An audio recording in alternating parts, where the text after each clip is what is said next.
तो आज जो अध्याय हम पढ़ने वाले हैं उसका नाम है अध्याय 8 त्रिकोणमितीय अनुपात एवं सर्वसमताएं। ठीक है, ये चैप्टर ना आपके लिए बहुत ज्यादा इंपॉर्टेंट होने वाला है। और कहा जाता है कि ये त्रिकोणमितीय अनुपात जो हम साइन कॉस टेन पढ़ते हैं, नाम सुने होंगे, डिटेल में आज जानोगे।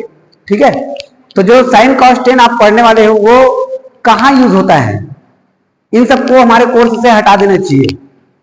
जो लाइफ में काम आए उसी को बस रखे, ऐसा सभी लोग कहते हैं। आप लोग मोबाइल देखते होंगे, यूट्यूब वगैरह में देखते होंगे, तो ये जनरली बोला जाता है कि ये सब हमारे लाइफ में यूज होता नहीं है तो काहे का।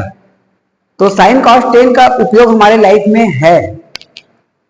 ये अलग बात है कि हम नॉर्मल छोटे से लाइफ जब इधर गांव की लाइफ को देखें तो उस स्थिति में देखते हैं कि साइन कॉस है क्या एक्चुअल में। तो गांव या शहर की जनरली घर की लाइफ देखें तो काहे का यूज।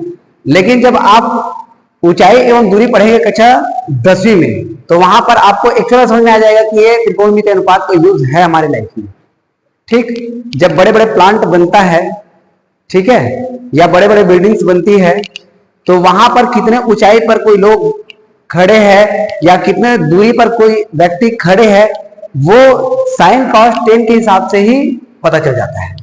ठीक है, तो ये जनरली लाइफ में यूज नहीं होता है, बट कई बड़े बड़े बिल्डिंग्स बनानी है वहां पर इनका उपयोग होता है। ठीक है, तो इसका भी यूज है हमारी लाइफ में।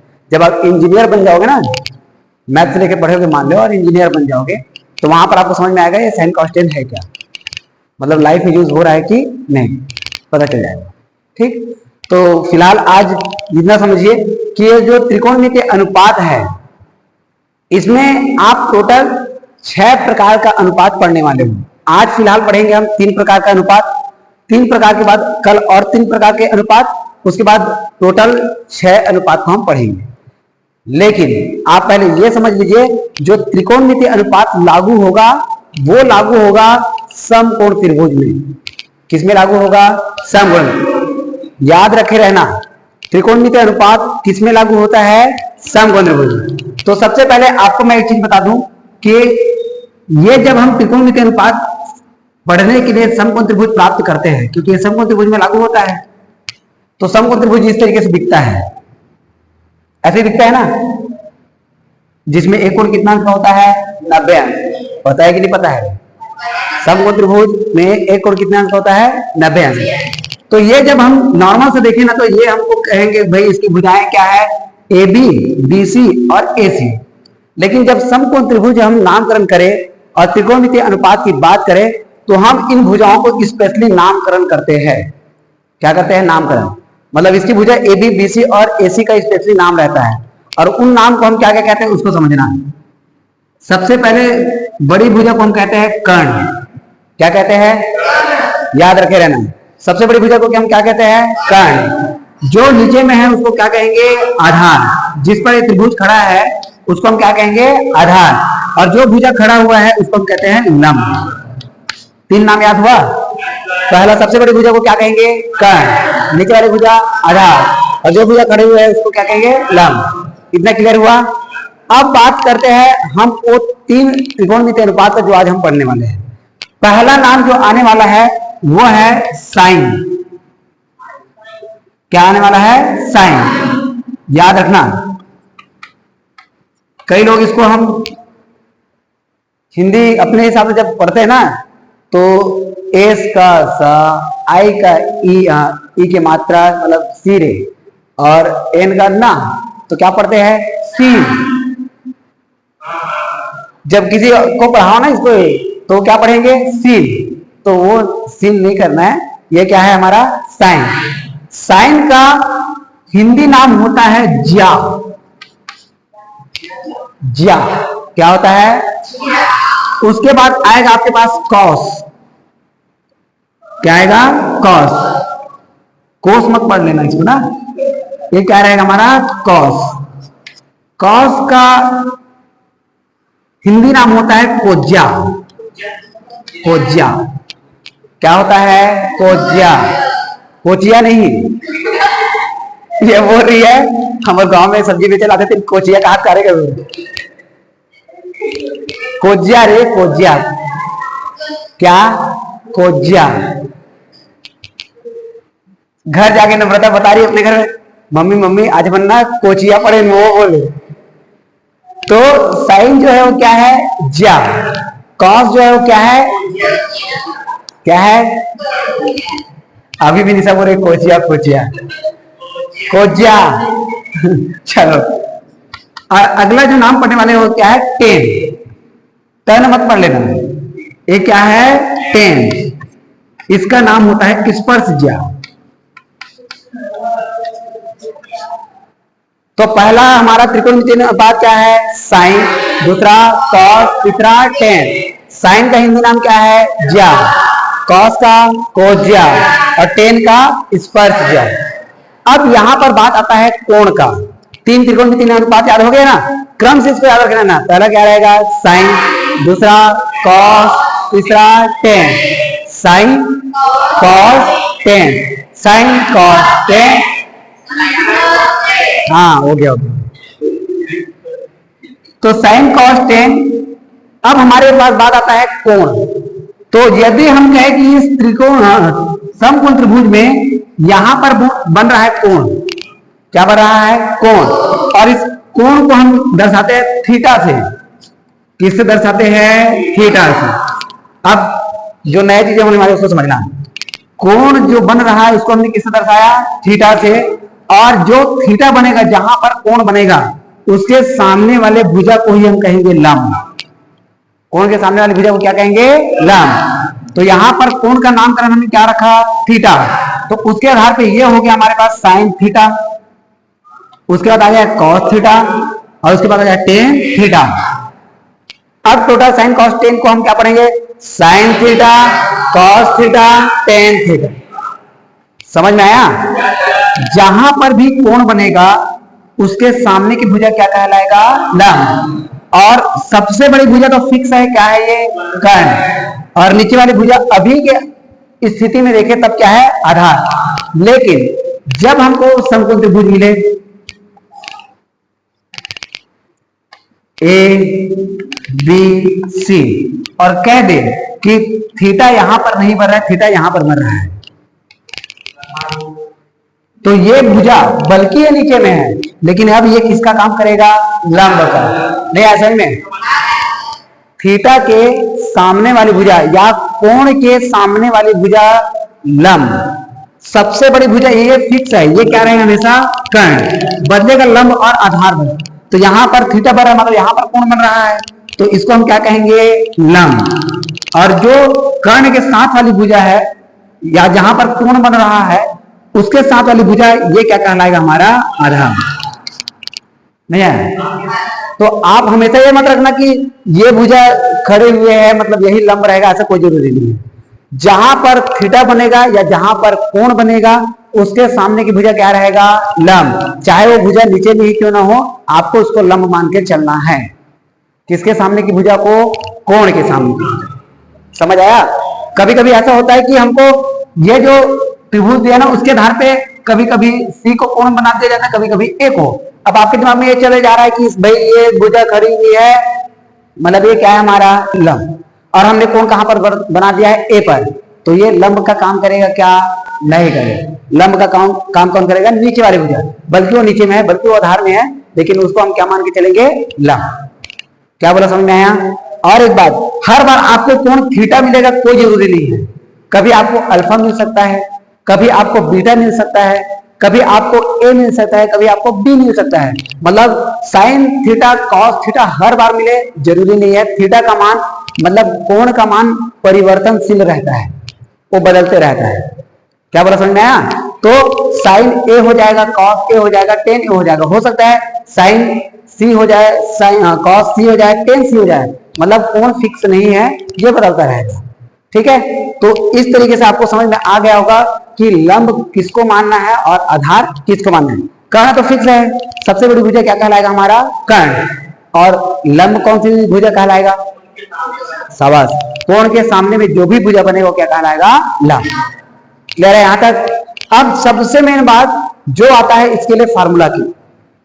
अब फार्मूला की बात आता है तो आप थोड़ा सा याद रखना, साइन थीटा का सूत्र होता है लंब बटा कर्ण। लंब बटा कर्ण। कॉस थीटा का सूत्र होता है आधार बटा कर्ण, आधार बटा कर्ण, और टेन थीटा का सूत्र होता है लंब बटा आधार, लंब बटा आधार। साइन का सूत्र क्या होता है लंब बटा कर्ण, कॉस का सूत्र क्या होता है आधार बटा कर्ण, टेन का सूत्र क्या होता है लंब बटा आधार। याद हो रहा है? याद नहीं हो रहा होगा तो सुनो, ये क्या लिखा है लाल, क्या लिखा है, ये क्या लिखा है ककारे, क्या लिखा है लाल बटे कका, लाल बटे कका। एल मतलब लंब, के मतलब कर्ण, लंब बटा कर्ण किसका सूत्र है साइन का। ए मतलब आधार, के मतलब कर्ण, आधार बटा कर्ण किसका सूत्र है एल मतलब लंब, ए मतलब आधार किसका सूत्र है लंब बटा आधार, लाल बटे कका। क्या बोला समझ में आया? यदि इसको आप याद रखे हो लाल बटे कका को, तो आप इसको इसके आधार पे इसके फॉर्मूला को अच्छे से याद कर सकते हो। तो ये याद होना चाहिए। पहला त्रिकोणमितीय अनुपात क्या होता है साइन, दूसरा कौन होता है कॉस, तीसरा कौन होता है टेन। उसके लिए हमने सूत्र क्या बनाया लाल बटे कका। तो साइन का सूत्र लंब बटा कर्ण, कॉस का सूत्र आधार बटा कर्ण, टेन का सूत्र लंब बटे आधार, लाल बटे कका।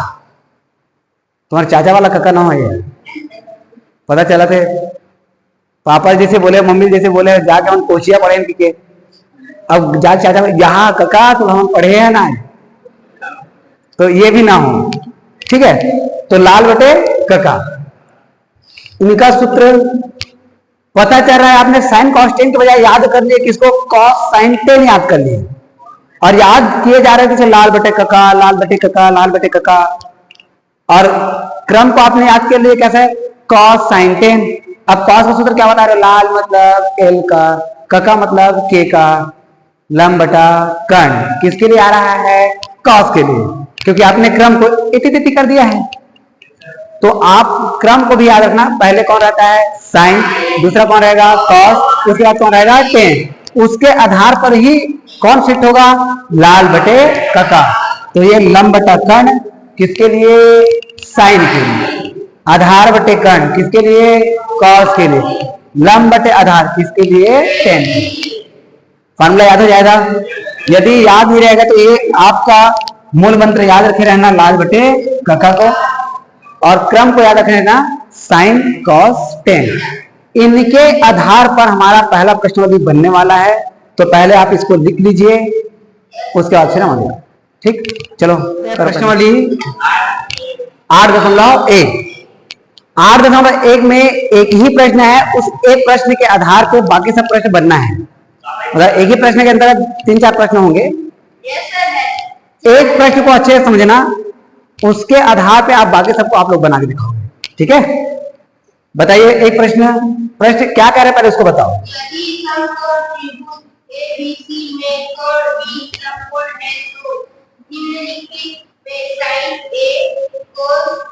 फिर कोस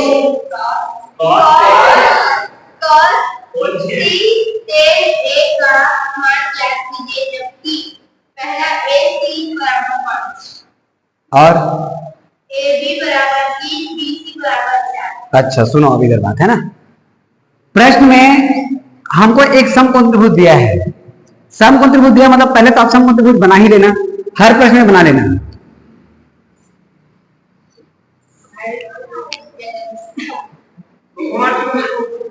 अरे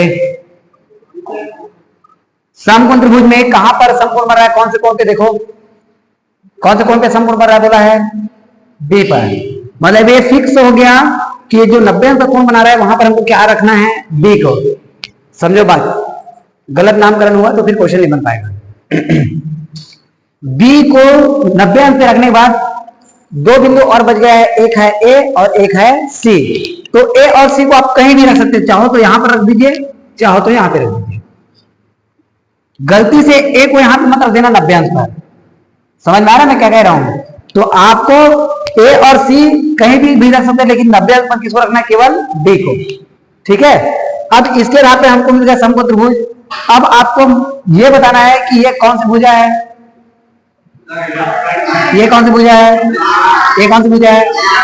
लेकिन ये लंब कर्ण आधार कब की स्थिति में है? जब ए पर कोण बनेगा तब। लेकिन जब कोण सी पर बनेगा तो कर्ण तो ये फिक्स हो गया, ये क्या रहेगा? आप इसी बात को ध्यान दे रहे हैं।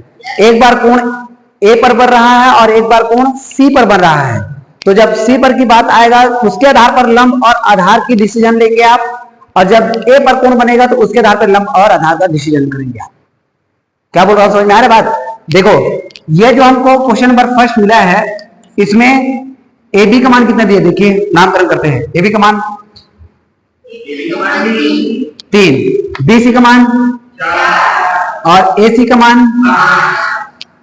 अब आपको कौन कौन से त्रिकोणमितीय अनुपात का मान निकालना है? पहला त्रिकोणमितीय अनुपात साइन ए, और एक बात जो सबसे मेन बात है, साइन कॉस टेन जो आपको मिला रहेगा त्रिकोणमितीय अनुपात, उसका कोई भी लेटर आप कैपिटल में नहीं लिखेंगे। इस बात को दिमाग में रख लो। मतलब आप साइन को ऐसे नहीं लिखेंगे साइन, कॉस को ऐसे नहीं लिखेंगे कॉस, टेन को ऐसे नहीं लिखेंगे टेन। इसका कोई भी लेटर, कोई भी त्रिकोणमितीय अनुपात रहेगा, उसका कोई भी लेटर कैपिटल में नहीं होगा। क्या बोला, समझ में आया बात? सभी के सभी लेटर किस में रहेगा? स्मॉल में। और जो अब कोण की बात हो रही है वो कहां पर बढ़ रहा है? ए पर। ए को हमने क्या डाल दिया? कैपिटल में। तो त्रिकोणमितीय अनुपात का कोई भी लेटर कैपिटल में नहीं रखना है, इस बात को ध्यान दे रहे हैं। ठीक है, आप लोग स्टाइल मारने के लिए, वरना वही साइन कॉस टेन को बड़े डिजाइन बनाने के लिए गलत मत कर देना। पहला हमारा त्रिकोणमितीय अनुपात था साइन ए, दूसरा त्रिकोणमितीय अनुपात क्या है? कॉस सी, तीसरा टेन ए। अब ध्यान समझना, ठीक है। पहले तो मुझे ये बताओ साइन का सूत्र क्या होता है? शाबाश, क्या होता है? लंब बटा कर्ण। ठीक। कॉस का सूत्र क्या होता है? कर्ण होता है लंब वाले, आधार बटे कर्ण। टेन का सूत्र लंब बटे आधार। ठीक, सूत्र फिक्स है कि साइन का सूत्र होता है लंब बटा कर्ण, कॉस सूत्र होता है आधार बटा कर्ण, टेन का सूत्र होता है लंब बटा आधार। अब आप ये देखिए कोण कहां पर बन रहा है? कोण का नाम क्या है? ए है ना, मतलब कोण कहां पर बन रहा है? ए पर। अब यहीं पे आपका मेन दिमाग लगाना है। जब ए पर कोण बने तो ए के लिए लंब का काम कौन सा भुजा करेगा? ए के लिए लंब का काम, नाम बताओ, मान नहीं, नाम। ए के लिए लंब का काम कौन करेगा? बी से, और कर्ण का काम कौन करेगा? ए से। ये तो फिक्स है, कर्ण फिक्स है। ए के लिए लंब का काम कौन करेगा? बी से। समझ रहा बात? ए पर कोण बन रहा है तो लंब का काम कौन किया? बी से, और कर्ण का काम कौन करेगा? ए से। ये लो, ठीक। अब बीसी का मान बताइए कितना दिया है? अब मान बताइए, बीसी का मान कितना दिया है? 4। एसी का मान कितना दिया हुआ है? 5। 4 बटे 5। क्या बोलो, बात समझ में आ रहा है कुछ? अब कोण कहां पर बढ़ रहा है? सी पर। कोण कहां पर बढ़ रहा है? सी पर। सी के लिए आधार का काम कौन करेगा? अब सी की बात आ रही है तो सी के लिए आधार का काम कौन करेगा? D C. नहीं आया समझ में? निशा को समझ में आता? क्या बोला था तो एकदम ऐसे मुंह लटका कैसे बैठे थे? मतलब इधर देखो, ए के लिए जब मैं कहूं तो ए के लिए लंब का काम कौन किया? B C. लेकिन ए के लिए जब मैं कहूं आधार कौन है? ए के लिए आधार कौन है तो कौन रहेगा? ए बी या बी ए, जैसे भी कहो, ए बी कहो या बी ए कहो, आधार कौन रहेगा? नीचे वाला, क्योंकि ए के लिए कह रहे हैं। लेकिन जब सी के लिए लंब की बात हो, लंब, तो सी के लिए लंब का काम कौन करेगा? बी ए ही करेगा। और सी के लिए जब आधार की बात होगा तो कौन करेगा? सी बी या बी सी। मतलब ये कोण के आधार पे ही हम इनका नामकरण रख रहे हैं। तो सी के लिए आधार का काम, सी के लिए आधार का काम कौन करेगा? B C. और कर्ण का काम तो फिक्स है, कौन करेगा? AC। चलो मान रखो आधार कितना दिया है, BC का मान कितना दिया है? 4 और AC का मान कितना दिया है? 5। क्लियर है यहां तक? अब A के लिए फिर से समझो, कहां पर आ गए हम? A के लिए लंब का काम कौन करेगा? कौन करेगा? BC। और A के लिए आधार का काम कौन करेगा? AB। तो यहां पर आ गया फिर से BC बटा में AB, या BA भी लिख सकते हैं, चलेगा। BC का मान कितना दिया हुआ है? 4 और AB का मान कितना दिया हुआ है? 3। AB का मान कितना दिया है? 3। ये तीनों जो मिला ये रहेगा हमारा आंसर। आपको यही चीज समझना है। क्वेश्चन आसान है कब? जब आप इन A के आधार पर लंब और आधार को पहचानना सीख जाओगे तब। मुझे एक बात बताना,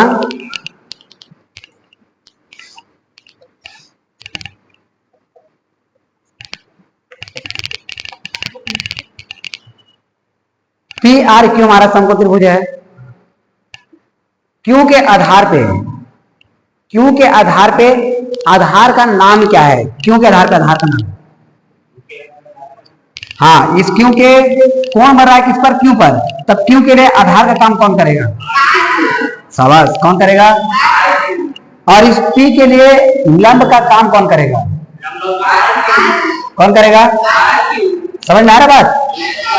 लंब की बात होगा तो आप उसके सामने की भुजा देखेंगे, आधार की बात होगा तो उसके साथ बनने वाली भुजा देखेंगे।